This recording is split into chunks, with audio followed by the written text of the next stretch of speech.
il y a au moins centaines d'applications comme ça que tu peux exploiter sur Facebook pour attirer les gens. Ils vont voir, vous êtes intéressé, vous avez fait tel degré par exemple aujourd'hui, qui veut venir à la plage. Donc, avec des effets et tout le reste, les gens seront intéressés, une catégorie de personnes, de tes amis seront intéressés. Tu vas lancer n'importe quoi, un jeu. Une catégorie sera intéressée par le jeu et à cause de ce jeu, il va liker ta page. Ça, c'est l'aspect technique. Maintenant, au niveau managérial, tu fais ressortir ton imagination, justement. Tu connais déjà, c'est toi qui connais le mieux les types d'amis que tu as sur ta page personnelle, que tu as en ta invité, avant même que tu n'utilises d'autres outils qui te permettent de faire liker tes pages par d'autres personnes inconnues, justement. Tu connais leurs besoins. Tu veux maintenant les ramener vers une idée, une solution ou des choses que tu partages à travers ta page. Tu vas réfléchir, qu'est-ce que je vais faire qui sera aimé par ces personnes. Et dans la partie, on me demande toujours d'inviter les gens à faire. Tu vois? Donc quand tu conçois, c'est toi qui es l'infographe. Tu as parlé de l'infographie, c'est pas toi par hasard. Ah, excusez-moi. D'accord.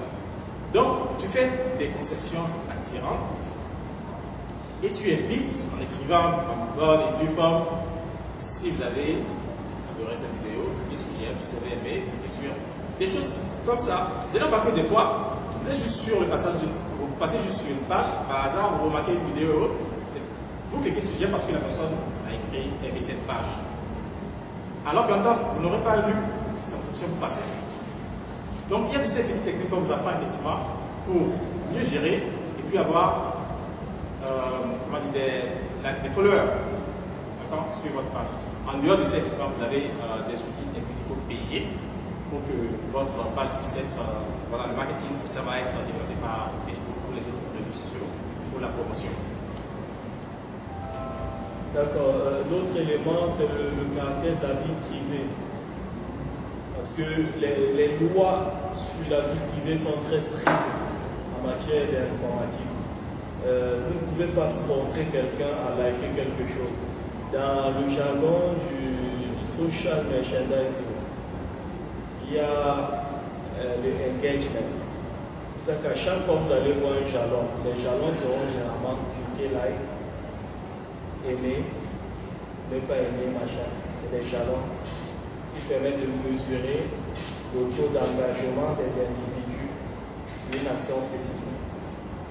Par exemple, moi, un recruteur, et c'est ce que les RH font aujourd'hui, quand vous déposez un CV, toute entreprise qui se respecte a un service qui va fouiller vos réseaux sociaux. Si le service fouille vos réseaux sociaux, il voit des images à caractère pornographique que vous avez aimé. Vous comprenez avec moi que si quelqu'un d'autre a la capacité d'aimer un truc à votre place, il y a un problème. Donc tu ne peux pas dire que tu vas transformer un compte personnel en une page en faisant automatiquement que ces gens like la page. C'est pas possible. C'est pas possible si c'est une page pornographique. Tu engages des personnes dans quelque chose dans laquelle ils ne savent pas, voilà, et ça peut leur être préjudiciable après. Donc il y a toujours un caractère de validation des individus dans ce qu'ils fabriquent. Maintenant, il y a par contre quelque chose qui est extrêmement dangereux dans le réseau social Facebook, c'est le tagging. Le tagging, il est très dangereux parce que si par défaut Facebook autorise le tagging, vous pouvez le désactiver manuellement, mais beaucoup ne savent pas comment désactiver le tagging. Donc n'importe qui peut vous taguer sur n'importe quoi. Je suis sûr qu'ici, il y a au moins une personne qui a vécu un tagging indésirable. Qui n'a jamais vécu ça? Tous nous avons vécu ça. Voilà. Donc, si quelqu'un, sur une image de politique, quelqu'un peut même vous taguer sur une image de politique. Un jour, vous voulez postuler dans une entreprise, on voit sur votre profil, vous mettez les choses de politique là, ils se désengagent. Ils disent, non, on ne veut pas. Voilà, on voit des trucs des partis politiques sur votre, on ne veut pas ça. Un exemple, les histoires de rivalité entre les footballeurs, Real Madrid et puis Barcelone. Vous savez qu'il y a j'oublie un peu le nom de ce jeu-là. Il devait être répété par. Il a été répété. Mais c'est le contrat a été retiré tout de suite à cause de cette histoire de confidentialité de sa page ou taguer. Ils ont remarqué qu'il aimait l'autre club, rival. En temps, c'est l'autre qui l'a rencontré. Et quand ils ont su que non, il avait fait des pauses et puis on l'avait tagué dans. Ils ont résilié aussitôt le lendemain le contrat. Donc, très dangereux, contrôler toutes les fonctions. Ayez une mise sur vos pages, justement, pour qu'on n'en fasse pas d'autres personnes.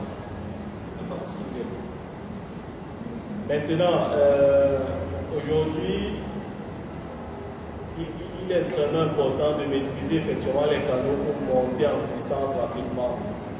Et l'un des canaux les plus fiables, c'est l'argent.